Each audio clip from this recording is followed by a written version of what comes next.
If in 1961 you had invested $1,000 in this man's company, today you would be sitting on $5 million.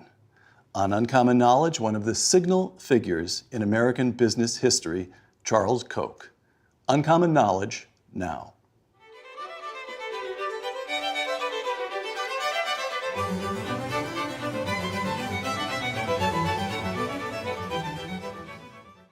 Welcome to Uncommon Knowledge. I'm Peter Robinson. Born and raised in Wichita, Kansas, Charles Koch studied at MIT, worked for a few years back east, then returned to Wichita to join his father's business, then a medium-sized oil company, in 1961.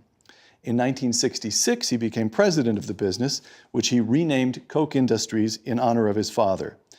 In the half a century since, Koch Industries has grown so dramatically that it now represents the second largest privately held company in the United States. Its products run from oil to polymers to paper products to pipelines to fiber optics, and it employs almost 100,000 people, 60,000 of them here in this country.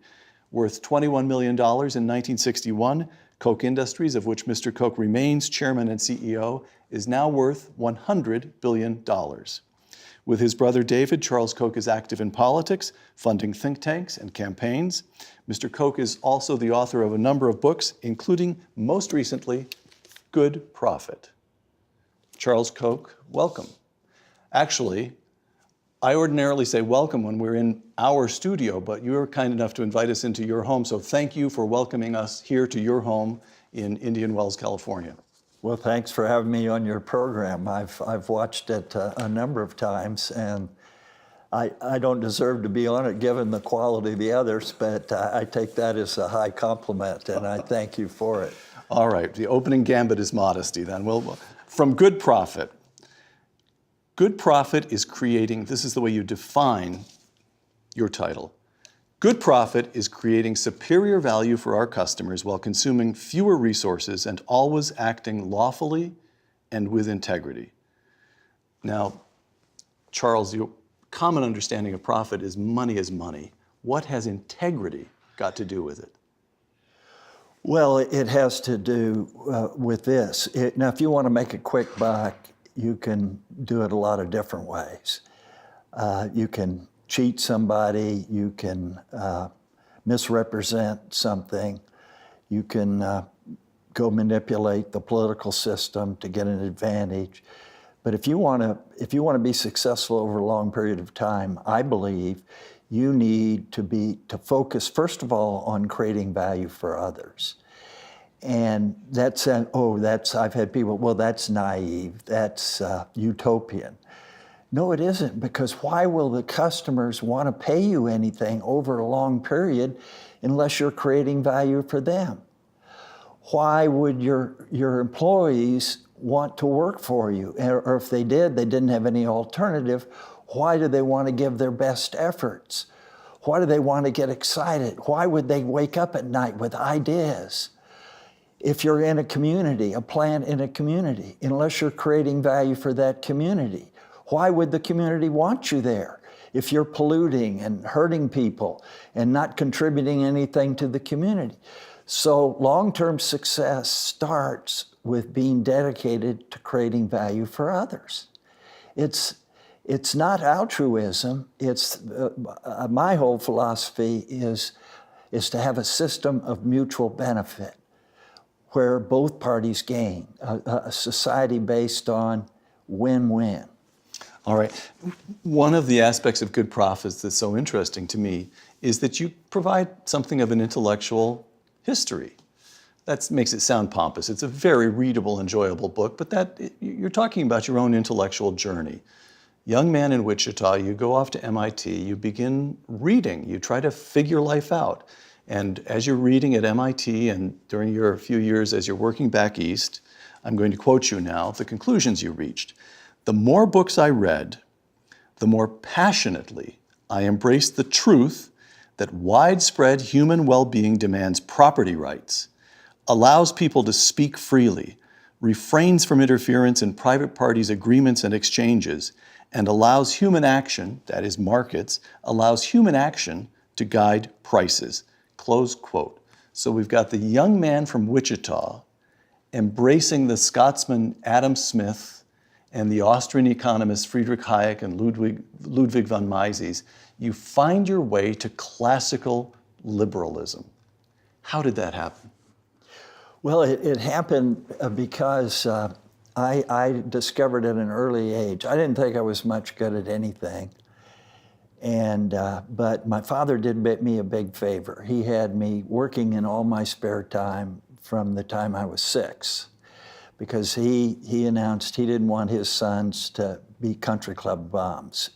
He wanted us to feel grateful for everything and entitled to nothing. And for whatever reason. And when you say working, he didn't give you some cushy office job in the company. No, not particularly at age 6. I started out digging dandelions. And when I say dig dandelions, you don't pull them out. You dig down and you have to get the entire root or they'll come right back. And I remember there was a club and a swimming pool across the street from us. And I'm out there in 105-degree heat digging these, and I could hear my friends, my little 6-year-old friends, they're swimming and jumping off the diving board, and I could recognize each one's squeal was different of joy. And I'm thinking, why does my father hate me and their fathers love them? I found out that if you don't, and then I, of course, graduated to shoveling out stalls and milking cows, and that doesn't sound like much work, but it's hard work. So I would milk cows before school and then again after school, milk our cows, and digging post holes and all these things. But I discovered that much later that if you don't learn to do dirty jobs, if you don't learn unpleasant work, by the time you're in your 30s, you never learn to work productively. And so he was doing me a huge favor. So it was beyond the work ethic. It taught you how to work productively and how to work with others in mutual benefit. For example, if a group of you are doing a dirty job, you don't try to stick it to them, make them do more, then they'll try to do it to you, and the work goes on and on. You want to work together to get it done as efficiently as possible. You want to understand who your customer is. What does my customer want? What does he value? I better do this the right way or I'll have to do it again. So you learn tremendous number of lessons in doing these dirty jobs. So that was the starting point. And then I learned, I didn't think I was much good at anything, and the other thing you learn is you don't want to do that the rest of your life. Right. So you better find some aptitude or something so you can do something that's more satisfying and fulfilling to yourself and is not as unpleasant. So I didn't find much any good. And then in the 3rd grade, I found the teacher was putting math problems on the board. And I asked, why is she doing that? The answer is obvious. It wasn't obvious to the other kids. Right. Oh my God, I have an aptitude. So from then on, everything I did was the easy way out, in that I'm going to take more math and more science and logic and things that I'm good at and try to minimize having to do the things I'm no good at. So I went to MIT, where the language is primarily math, not English, because I was so much better at math than English. And even though I got all these engineering degrees at MIT. By the way, it's worth noting, you got your undergraduate degree in engineering at MIT. You got a master's, correct me if I'm wrong, but as I recall, you got a master's in mechanical engineering. Nuclear engineering. Nuclear engineering. And then you got a second master's in chemical engineering. Chemical engineering. So 1, 2, 3 MIT degrees in engineering. It's amazing you retained the facility to speak English. Well, that's true. Well, I had to relearn that. But even though I took all these engineering degrees, really what I maximized my time on was courses in math and science. Right. Because I was much better at that than the application of the principles. So, and that may be one reason I got one in nuclear engineering, because it was mainly science. I see. And then I also thought it was a new field. This is the way energy is going to go, so there'll be entrepreneurial opportunities. And when I got in it, I realized, because of all the safety concerns, it's going to be controlled by the government, and it's not going to be. So I went back and got a degree in chemical engineering.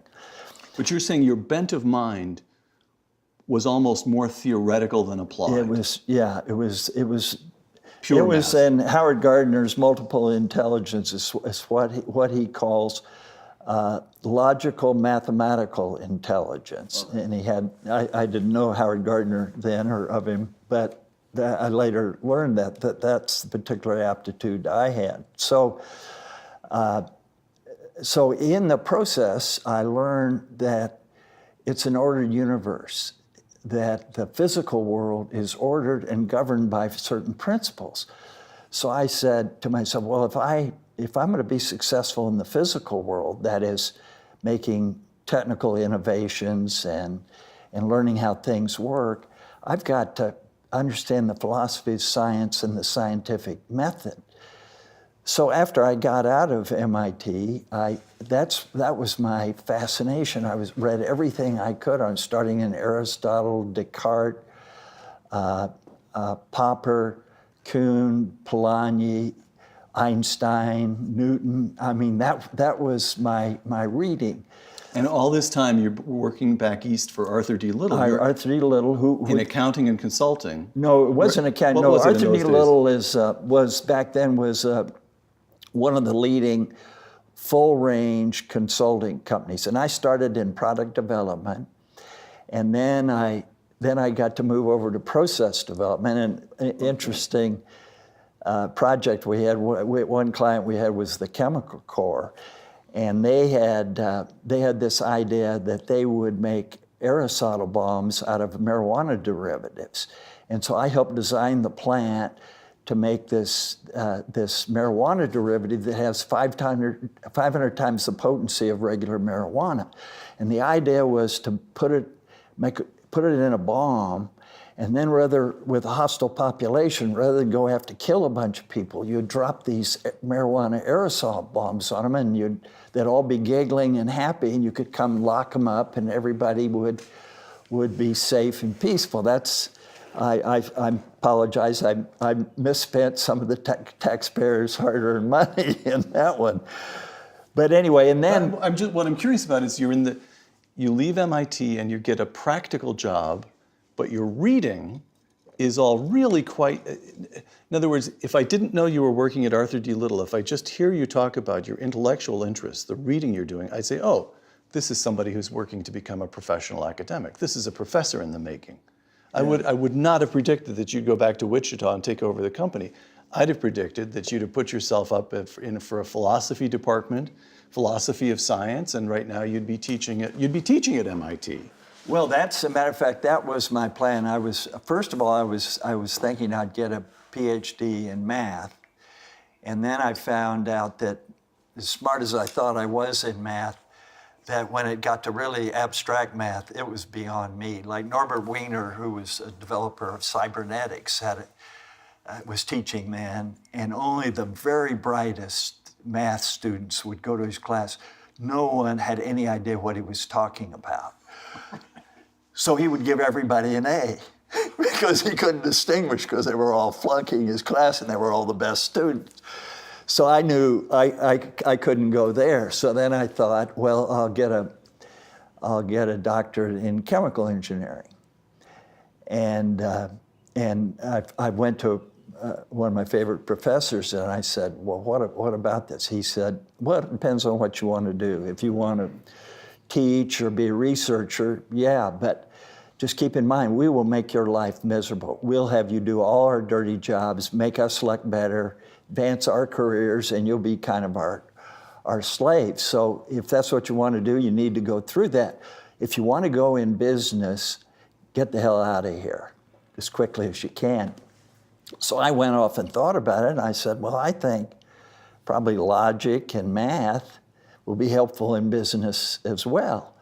And that sounds like a lot more fun. So I got this job at Arthur D. Little, and then as I said, I started in product development, then I did process development, and then I got over in management services. And great learning experiences because we got to do consulting for Standard Oil New Jersey, now Exxon, DuPont, Koppers, Stanley Work, all these sizable companies. And here I was like 24, 25, and I'd go get to make presentations to senior management. So talk about learning English. Right. I had to learn some English then to do this. So it was a great learning experience. And then after I'd been there about 2 years, my father calls me and wanted me to come back to work with him. And I turned him down because I was learning a lot.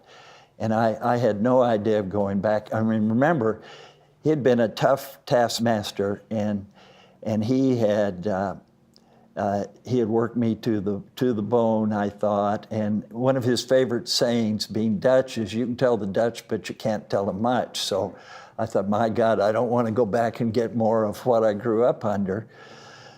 So I said, thank you very much, but I got different career paths. So a couple of months later, he called me back, and he said, son, either you come back to run the company or I'm going to have to sell it because I don't have long to live and I have no successor.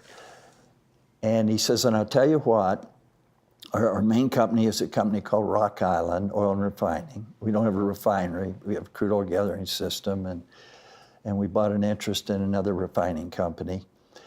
But we have a separate business that you boys own. I put it in your name. It's a very small company, but it makes refining equipment. It's called Koch Engineering. And it's not doing well. I haven't paid any attention to it. And I'll let you run that any way you want. The only thing you need my approval on is if you want to sell it. Now, I said, hey, get to run it. So rather than consulting on people on how to run companies, I can go run one. And so you were how old at this stage? I was 25. Got it. And so I came back, and it was wonderful. He was absolutely true to his word. He let me run it, and it was such a mess that I didn't know what I was doing, but even with the little experience I had, I could make great improvements in it, and it blossomed. And so then he turned over a lot of the other company, and he actually made me president in 1966 as his health was really deteriorating, and then he died in 1967. So I got to work with him for 6 years. You worked with your dad for 6 years. From 67 on, you remained CEO. You mentioned your siblings. At some point, you and your brother David bought out your siblings' interests. Yeah. But you remained CEO of the company for what's nearly half a century now. That's right. Is that correct? Now, I want to return once again to good profit.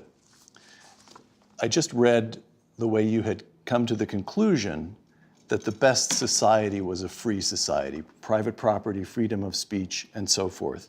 Here's another quotation from Good Profit that continues that thinking. I'm quoting you.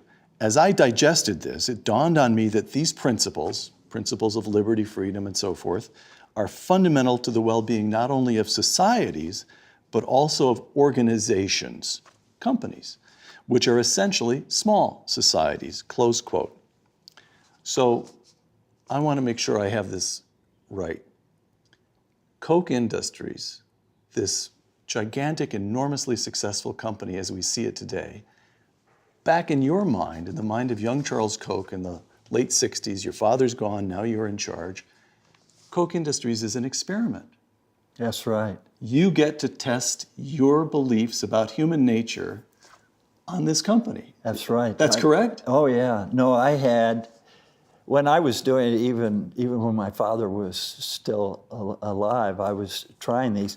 But the way I came about this is, as I said, I was very interested in the philosophy of science, and I came across this essay of Polanyi's called The Republic of Science, in which he outlines how scientists work together to create the most innovation and advance scientific understanding. And a key part of that, well, one part is to get all kinds of dispersed and disparate knowledge together. That's how you get innovations, when you have these conflicting ideas together, and out of it comes something new. And another part is, which I also learned from Karl Popper, that the scientific method is to articulate a theory that's refutable, Right. and then to spend as much time trying to disprove it as prove it. And he goes through what societies have done that and which ones, and those who apply this method, that is free societies, are those that progress, and others like communist societies who have what's politically correct and don't allow other ideas to compete with it, don't progress because they go down the wrong track. So I said, okay, we need this kind of challenge culture, this skepticism in our company. And so we're going to build a culture of challenge. That is, if you're a supervisor at any level and your people don't challenge you, you've got to change your ways, or you can't be a supervisor because you're not using the ideas of your people. You're not building a republic of science. And if you're an employee and you don't challenge your supervisor, then you're not doing your job. Why don't we get another computer or a robot or something to do it, because you're not using your brain. Let me interrupt there, because this gets us to what is the heart of much of good profit. You've spent, as I say, almost half a century now working on this experiment of Koch Industries, Right. and you've distilled your management technique into what you call market-based management, which has 5 basic components. Let's take a couple of those. You just touched on one. Knowledge, I'm quoting you again, knowledge processes. Not only is it permissible for employees at Koch to challenge their bosses if they think they have a better answer, but they have an obligation to do so. Absolutely. Close quote. Now in practice, I just said in the introduction, Koch Industries is now 9 different freestanding units, 100,000 employees around the world, only a little more than half, 60,000 in this country. How do you diffuse this? I mean, you could just say, well, this is very high sounding that Mr. Koch, when he was a young man, developed this idea of that we needed challenge culture in our company. Terrific. But now we have a big company, processes apply, the usual bureaucrat. How do you resist that? How do you actually infuse genuine challenge culture across an entity as large as this? Well, I mean, it starts with values, and that's the 5 dimensions are vision, virtue and talents, knowledge processes, you mentioned, decision rights, and incentives.